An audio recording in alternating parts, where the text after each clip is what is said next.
نہ آئیں گے، اور تمہارا پروردگار بخشنے والا صاحب رحمت ہے۔ اگر وہ ان کے کرتوتوں پر ان کو پکڑنے لگے تو ان پر جھٹ عذاب بھیج دے، مگر ان کے لیے ایک وقت مقرر کر رکھا ہے کہ اس کے عذاب سے کوئی پناہ کی جگہ نہ پائیں گے۔ اور یہ بستیاں جو ویران پڑی ہیں، جب انہوں نے کفر کر کے ظلم کیا تو ہم نے ان کو تباہ کر دیا، اور ان کی تباہی کے لیے ایک وقت مقرر کر دیا تھا۔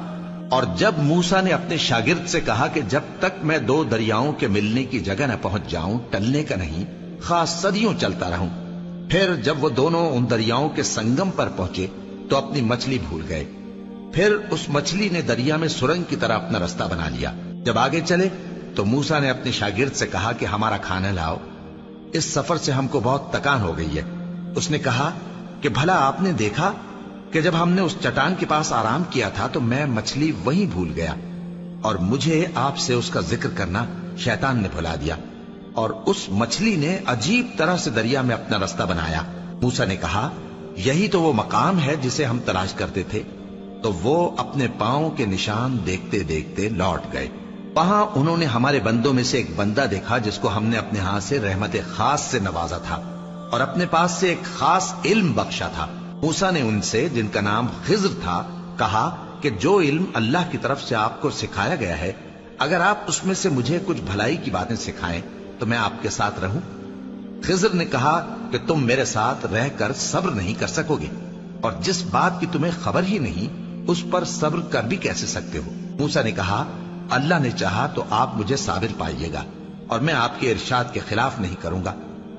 خضر نے کہا اگر تم میرے ساتھ رہنا چاہو تو شرط یہ ہے مجھ سے کوئی بات نہ پوچھنا جب تک میں خود اس کا ذکر تم سے نہ کروں۔ تو دونوں چل پڑے، یہاں تک کہ جب کشتی میں سوار ہوئے تو خضر نے کشتی کو پھاڑ ڈالا۔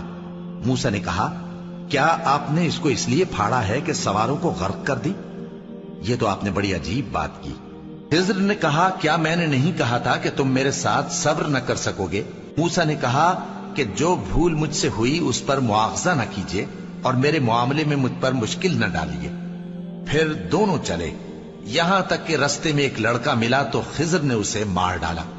موسیٰ نے کہا کہ آپ نے ایک بے گناہ شخص کو ناحق بغیر قصاص کے مار ڈالا، یہ تو آپ نے بری بات کی۔ خضر نے کہا کیا میں نے نہیں کہا تھا کہ تم سے میرے ساتھ صبر نہیں ہو سکے گا؟ انہوں نے کہا کہ اگر میں اس کے بعد پھر کوئی بات پوچھوں یعنی اعتراض کروں تو مجھے اپنے ساتھ نہ رکھیے گا کہ آپ میری طرف سے عذر کے قبول کرنے میں حد کو پہنچ گئے ہیں۔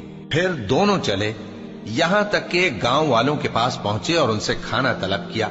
انہوں نے ان کی ضیافت کرنے سے انکار کیا۔ پھر انہوں نے وہاں ایک دیوار دیکھی جو گرا چاہتی تھی تو خضر نے اس کو سیدھا کر دیا۔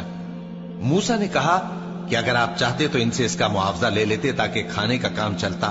خضر نے کہا کہ اب مجھ میں اور تم میں علیحدگی، مگر جن باتوں پر تم صبر نہ کر سکے میں ان کا تمہیں بھید بتائے دیتا ہوں کہ وہ جو کشتی تھی غریب لوگوں کی تھی جو دریا میں محنت کر کے یعنی کشتیاں چلا کر گزارا کرتے تھے، اور ان کے سامنے کی طرف ایک بادشاہ تھا جو ہر اچھی کشتی کو زبردستی چھین لیتا تھا۔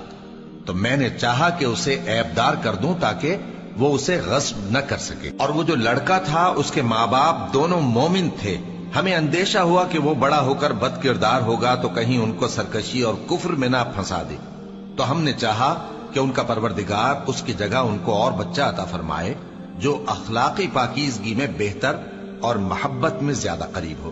اور وہ جو دیوار تھی سو 2 یتیم لڑکوں کی تھی جو شہر میں رہتے تھے، اور اس کے نیچے ان کا خزانہ دفن تھا، اور ان کا باپ ایک نیک آدمی تھا۔ تو تمہارے پروردگار نے چاہا کہ وہ اپنی جوانی کو پہنچ جائیں اور پھر اپنا خزانہ نکالے۔